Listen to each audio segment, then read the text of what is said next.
அனைவருக்கும் வணக்கம். இப்போ நம்ம ஜியோகிராஃபி கிளாஸஸ் தொடர்ந்து பார்த்துட்டு வர்றோம். அதில் இன்றைக்கி வளங்கள் தொழிலகங்கள் ரிலேட்டடாக சரியா ரிசோர்ஸஸ் அண்ட் இண்டஸ்ட்ரீஸ் ரிலேட்டடாக பார்ப்போம். வளங்களில் கனிம வளங்களில் ஃபஸ்ட்டு பார்த்தோம்னா இரும்பு சரியா முக்கியமான கனிம வளம்.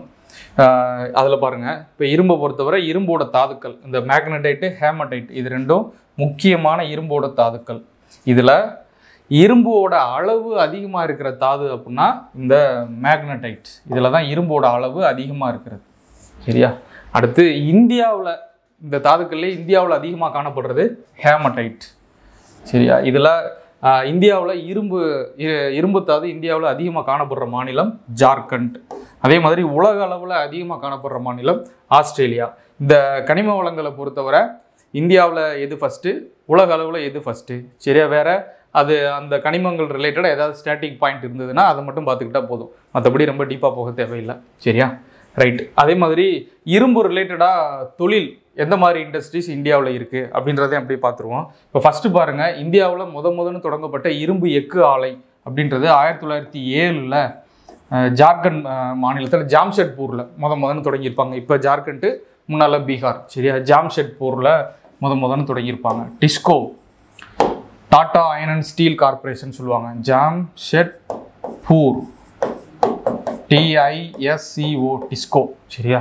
அடுத்து 1923 பத்ராவதியில் ஆரம்பிச்சிருப்பாங்க. பத்ராவதின்ற இடத்துல கர்நாடகா மாநிலம் பத்ராவதியில் விஸ்வேஸ்வர் ஐயா சரியா, இந்திய பொறியியலின் தந்தைன்னு சொல்லுவாங்க. விஸ்வேஸ்வர் ஐயா அவரோட பேரில் கர்நாடகாவில் ஆரம்பிச்சிருப்பாங்க. அது ஒரு இரும்பு எஃகு ஆலை.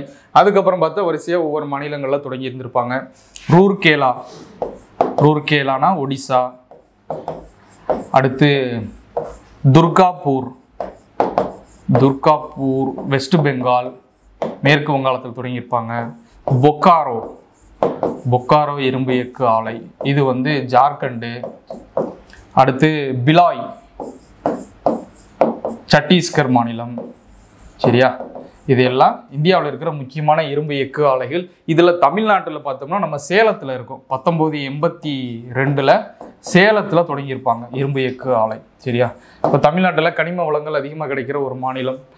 சேர்வராயன் மலை பகுதிகளில், அதே மாதிரி ஏற்காடு, கஞ்சமலை இந்த பகுதிகளில் இரும்பு தாது, பாக்சைட் இந்த மாதிரி இதெல்லாம் அதிகமாக கிடைக்கும் சரி. அதனால் சேலத்தில் இந்த பிளான்ட்டை நிறுவியிருப்பாங்க. இந்த இந்தியாவில் இருக்கிற இரும்பு எஃகு ஆலைகள் இதை எல்லாத்தையும் நிர்வகிக்கிறதுக்காக ஒரு நிறுவனத்தையும் தொடங்கியிருப்பாங்க. அது எப்போன்னா 1974 SAIL steel authority of India limited அப்படின்ற ஒரு கம்பெனியை, பொதுத்துறை நிறுவனத்தை தொடங்கி இருந்திருப்பாங்க. அவங்க தான் இந்தியா முழுவதும் இருக்கிற இரும்பு எஃகு ஆலைகளை நிர்வகிக்கிறது சரியா. ரைட். இது இரும்பு ரிலேட்டடாக உள்ளது. அடுத்து பாருங்கள், மாங்கனீஸ் இந்தியாவில் ஒடிசாவில் அதிகமாக கிடைக்குது. உலக அளவில் பார்த்தோம்னா தென்னாப்பிரிக்காவில் அதிகமாக கிடைக்குது சரியா. இந்த மாங்கனீஸ் சுரங்கங்கள், மாங்கனீஸ் தொழில்களை நிர்வகிக்கிறதுக்காக தேசிய மாங்கனீஸ் நிறுவனம் அப்படின்ற ஒரு நிறுவனத்தை மகாராஷ்டிரா மாநிலம் நாக்பூரில் தொடங்கியிருப்பாங்க. அடுத்து பாருங்கள், தாமிரம் காப்பர் நம்ம அன்றாட வாழ்க்கையில் நமக்கு அதிகமாக பயன்படுற ஒரு தனிமம் சரியா. தாமிரம் இது இந்தியாவில் அதிகமாக கிடைக்கிற இடம் ஜார்க்கண்ட் மாநிலத்தில் தாமிரம் அதிகமாக கிடைக்கிது. அதே மாதிரி தாமிர படிவுகள் அதிகமாக இருக்கிற மாநிலம்னா நம்ம ராஜஸ்தானில் சரியா. தாமிர உற்பத்தியில் ஜார்க்கண்டு, ராஜஸ்தானில் படிவுகள் அதிகமாக இருக்குது. அதே மாதிரி உலக அளவில் சிலி நாட்டில் தான் தாமிரம் அதிகமாக உற்பத்தி செய்யப்படுது. தென் அமெரிக்க நாடான சிலியில். அடுத்து பாருங்க,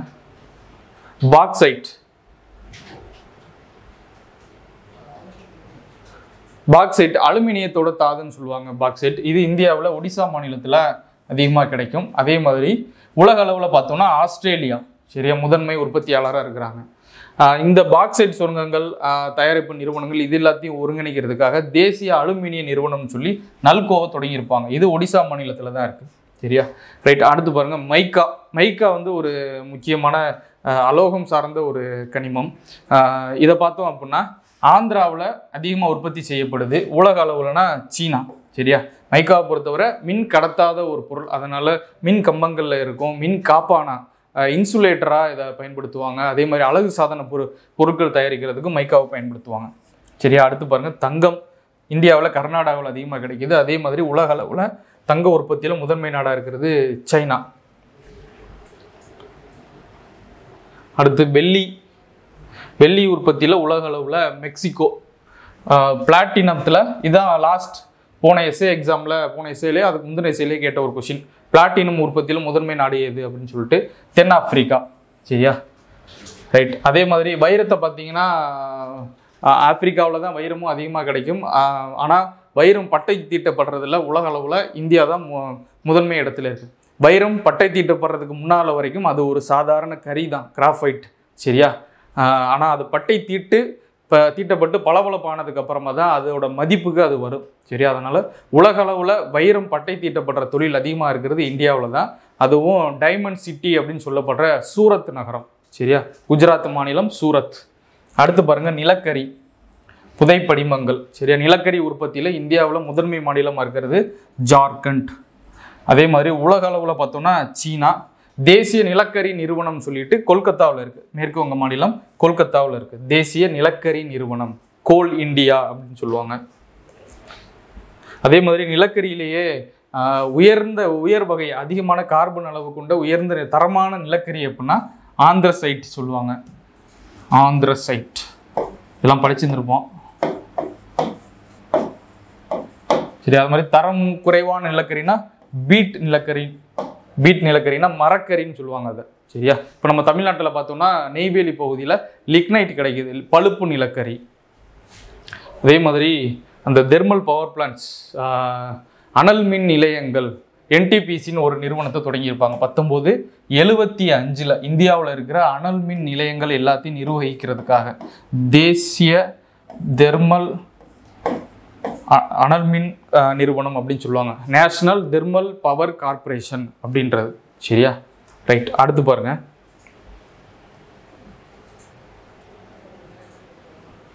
கச்சா எண்ணெய்னா நம்ம பெட்ரோல் டீசல் தயாரிக்கிற அந்த க்ரூட் ஆயில். சரியா, இதை பொறுத்தவரை இந்தியாவில் இந்தியாவில் இருக்கிறதுலே பழமையான கச்சா எண்ணெய் வெட்டி எடுக்கப்பட்ட ஒரு இடம் அப்படின்னா இந்த டிக்பாய் சொல்லலாம். டிக்பாய்னா அசாம் மாநிலத்தில் இருக்கிற இடம். இந்தியாவின் பழமையான எண்ணெய் வயல் இருக்கிற இடம் அதுதான் டிக்பாய்.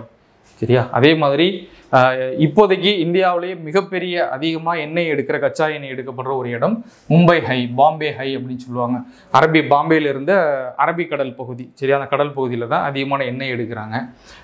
இந்த மாதிரி இந்தியாவில் கச்சா எண்ணெய், இயற்கை எரிவாயு இது எல்லாத்தையும் எக்ஸ்ட்ராக்ட் பண்ணி எடுக்கிற அந்த எங்கெங்கே இருக்குது அப்படின்னு சொல்லி கண்டுபிடிச்சு அதை நிர்வகிக்கிற ஒரு ஆணையம், மத்திய அரசோட நிறுவனம் தான் ONGC, oil and natural gas corporation அப்படின்னு சொல்லப்படுற ஓஎன்ஜிசி.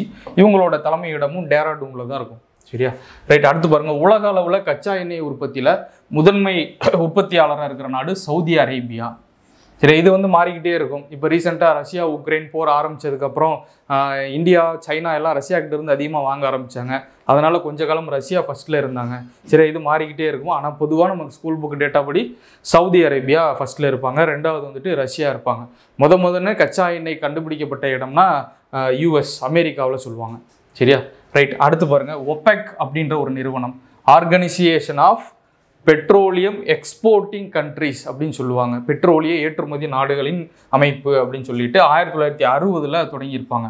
சரி, உலகம் முழுவதும் கச்சா எண்ணெய் எடுக்கக்கூடிய இந்த நாடுகள் எல்லாம் இணைந்து அவங்களுக்குள்ள ஒரு கூட்டமைப்பை தொடங்கியிருப்பாங்க. அதுதான் ஒபெக் அப்படின்றது. 1960 பாக்தாத் உடன்படிக்கைன்னு ஒரு உடன்படிக்கை போட்டு அந்த உடன்படிக்கையின் அடிப்படையில் இந்த அமைப்பை தொடங்கியிருப்பாங்க. சரியா, இது கச்சா எண்ணெய் ரிலேட்டடாக உள்ளது. ரைட். அடுத்து பாருங்கள், இயற்கை எரிவாயு, நேச்சுரல் கேஸ். இயற்கை எரிவாயுவை பொறுத்தவரை உலக அளவில் அமெரிக்கா தான் ஃபஸ்ட்டு இடத்துல இருக்கிறது. சரி, நம்ம ஸ்கூல் புக் டேட்டா அப்படி. ஆனால் ரஷ்யாவும் அதிகமான இயற்கை எரிவாயு உற்பத்தி பண்ணுறாங்க.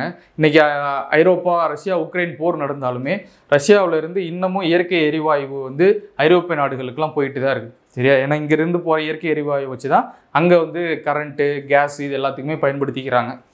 ரைட். அடுத்து பாருங்கள், அணுசக்தி, அட்டாமிக் பவர்.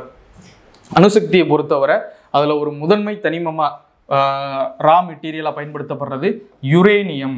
சரியா, இந்த கதிர்வீச்சு கொண்ட தனிமத்தின் மூலமாக தான் அணுமின் உற்பத்தி செய்யப்படுது. அதே மாதிரி அணுகுண்டுக்கும் ஒரு ரா மெட்டீரியலாக இருக்கிறது இந்த யுரேனியம் தான். யுரேனியம் படிவுகள் உலக அளவில் அதிகமாக காணப்படுறது. யுரேனியம் அதிகமாக உற்பத்தியாளராக இருக்கிறது கஜகஸ்தான். சரியா, இந்த நாட்டில் தான் அதிக உற்பத்தி பண்ணுறாங்க. உலக அளவில் முதன்னு ஒரு அணுமின் சக்தியை உற்பத்தி பண்ண நாடுனா யூஎஸ். சரி, அதே மாதிரி ஏசியாவில் முதன்னு அணுமின் நிலையத்தை தொடங்கின நாடு அப்படின்னா இந்தியா. சரியா? இந்தியாவில் வந்து இந்திய அணுமின் நிலையத்தை வந்து பாபா அணு ஆராய்ச்சி மையம் அப்படின்னு சொல்லுவாங்க. பராக், BARC, Baba atomic research centre. ஏன் அப்படின்னா இந்திய அணு ஆராய்ச்சியின் தந்தை அப்படின்னு சொல்லிட்டு ஹோமி ஜஹாங்கீர் பாபா அவரை சொல்லுவாங்க. அவரோட பேரில் தான் அது செயல்படுது. இந்த பராக் அமைப்பு வந்து மும்பையில் இருக்குது. சரி, இங்கே தான் அப்சரா அப்படின்னு சொல்லிட்டு ஒரு அணு உலையை நிறுவியிருப்பாங்க. அதுதான் ஆசியாவிலே நிறுவப்பட்ட முதல் அணு உலை. சரி, அதே மாதிரி இந்தியாவில் ரொம்ப பழமையான அணுமின் சக்தி உற்பத்தி செய்யப்படுற இடம்னா தாராப்பூர் சொல்லுவாங்க. அந்த மாதிரி இந்தியாவில் நிறையா இருக்குது. அது எது எதுன்னு சொல்கிறேன், பார்த்துக்கோங்க. அப்படியே இப்போ மும்பை மகாராஷ்டிராவை பொறுத்தவரை தாராப்பூர் மகாராஷ்டிரா. அடுத்து கைகான்ற இடம் கர்நாடகாவில் இருக்குது. சரியா? அதே மாதிரி ராஜஸ்தானில் கோட்டானா ராஜஸ்தான். அடுத்து நரோரான்ற இடம் UP உத்தரப்பிரதேசில் இருக்குது. அடுத்து காக்ராபரா குஜராத்தில் இருக்கிறது. தமிழ்நாடை பொறுத்தவரை கல்பாக்கம், கூடங்குளம். சரியா? இதெல்லாம் இந்தியாவில் அணுமின் உற்பத்தி செய்யப்படுற அணுமின் நிலையங்கள். Atomic power station Kaiga, Tarapur, Kota, Narora, Kakrapar, Kudankulam, Kalpakkam. சரியா? அதை பார்த்துக்கோங்க. ரைட், அடுத்து பாருங்க. நீர்மின் சக்தி. சரியா? இந்தியாவில் முதன்னு அந்த நீர்மின் சக்தி ஹைட்ரோ எலக்ட்ரிக் பவர் ஸ்டேஷன் உருவாக்கப்பட்ட இடம் டார்ஜிலிங்கில் 1897. சரியா? மேற்கு வங்க மாநிலம் டார்ஜிலிங்கில் அதை உருவாக்கியிருப்பாங்க. இந்த தேசிய நீர்மின் சக்தி ஆணையம் அப்படின்ற அவங்களோட தலைமையிடம் இருக்கிற இடம் ஃபரிதாபாத். சரியா? ரைட், அடுத்து பாருங்க. சூரிய ஆற்றலை பொறுத்தவரை இந்தியாவில் ராஜஸ்தான் வந்து முதன்மை உற்பத்தியாளராக இருக்குது. சரியா? அதே மாதிரி உலக அளவில் மிகப்பெரிய சூரிய சக்தி ஆலை அப்படின்றது சஹாரா பாலைவனத்தில் இருக்கிற இந்த நூர் காம்ப்ளெக்ஸ் அப்படின்ற இடம். சரியா? இது எந்த நாட்டில் இருக்குதுன்னா மொராக்கோ நாட்டில் இருக்குது. மொராக்கோவில் இருக்கிற நூர் காம்ப்ளெக்ஸ். அடுத்து பாருங்க. SECI அப்படின்றது solar energy corporation of India. சரியா? அதுதான் SECI அப்படின்றது. இதோட தலைமையிடம் டெல்லியில் இருக்கு. அடுத்து பாருங்க. ISA இன்டர்நேஷனல் சோலார் அலையன்ஸ், சர்வதேச சூரிய சக்தி கூட்டமைப்பு அப்படின்னு சொல்றது. இவங்களோட ஹெட் குவார்ட்டர்ஸ் எங்க இருக்கு அப்படின்னா டெல்லி பக்கத்துல குருகிராம்ன்ற இடத்துல இருக்கும். கூர்கான்னு சொல்லுவாங்க, குருகிராம். ஏன் அது அங்கே இருக்குன்னா இந்த கூட்டமைப்பு உலக அளவில் உருவாக்குனதுல இந்தியாவும் பிரான்ஸும் ஒரு முக்கியமான நாடுகள். அதனால இதோட தலைமை இடத்தை இந்தியாவில் குருகிராமில் வச்சிருப்பாங்க. டெல்லி பக்கத்தில் இருக்கிறது, ஹரியானா மாநிலம். ஆனால் டெல்லி பக்கத்தில் இருக்குது, ஆனால் ஹரியானா மாநிலம். அடுத்து பாருங்க. காற்று சக்தி, விண்ட் எனர்ஜி. அதை பொறுத்தவரை இந்திய அளவில் முதன்மை மாநிலமாக இருக்கிறது தமிழ்நாடு. அதில் இந்த முப்பந்தல், கன்னியாகுமரி மாவட்டம் முப்பந்தல்ன்ற இடம் தான் உலக அளவில் ஒரு இடத்துல அதிகமான காற்றாலைகள் இருக்கிற ஒரு இடம். சரியா? உலக அளவில் ஸ்கூல் புக்கில் அந்த வார்த்தையை கொடுத்துருப்பாங்க. உலக அளவில் ஒரு இடத்தில் அதிக காற்றாலையை கொண்ட மிகப்பெரிய காற்றாலை பண்ணை அப்படின்றது முப்பந்தல். சரியா? அடுத்து பாருங்க. குஜராத்தில் 1986 தான் இந்தியாவிலேயே முதல் காற்றாலை பண்ணையை நிறுவியிருப்பாங்க. முதன்னு ஒரு காற்றாலை நிறுவனது குஜராத் 1986. அடுத்து பாருங்க. கலிஃபோர்னியாவில் அல்டா மவுண்ட் அப்படின்னு சொல்லிட்டு அமெரிக்காவில் இருக்கிற ஒரு இடம். இதுதான் பொதுவாக உலக அளவில் இருக்கிறதுலே மிகப்பெரிய காற்றாலை பண்ணை அப்படின்றது. கலிஃபோர்னியாவில், அமெரிக்காவில் கலிஃபோர்னியா மாகாணத்தில் அல்டா மவுண்ட் அப்படின்ற ஒரு இடம். சரியா? ரைட், அடுத்து பாருங்க. National institute of wind energy, அதான் NIWE, தேசிய காற்று ஆற்றல் நிறுவனம் அப்படின்றது. அதோட ஹெட் குவார்ட்டர்ஸ் நம்ம சென்னையில், தமிழ்நாட்டில் தான் இருக்குது. ஏன்னா தமிழ்நாடு தான் இந்திய அளவில் காற்றாலை உற்பத்தியில் முன்னணியில் இருக்கிற மாநிலம். அதனால இதோட தலைமை இடத்தை சென்னையில் வச்சிருப்பாங்க. சரியா? இப்போ இதில் நம்ம பார்த்ததுல இந்த கனிம வளங்கள் நமக்கு 7th, 10th, 12th இது மூணுலேயுமே கவர் ஆகும். 10th பொறுத்தவரை இந்தியா ரிலேட்டடாக இருக்கும். 7th, 12th பொறுத்தவரை 7, 12 பொறுத்தவரை வேர்ல்டு அளவுலையும் இந்திய அளவுலையும் இருக்கும். அது எல்லாத்தையுமே நம்ம படிச்சுக்கிற மாதிரி தான் இருக்கும்.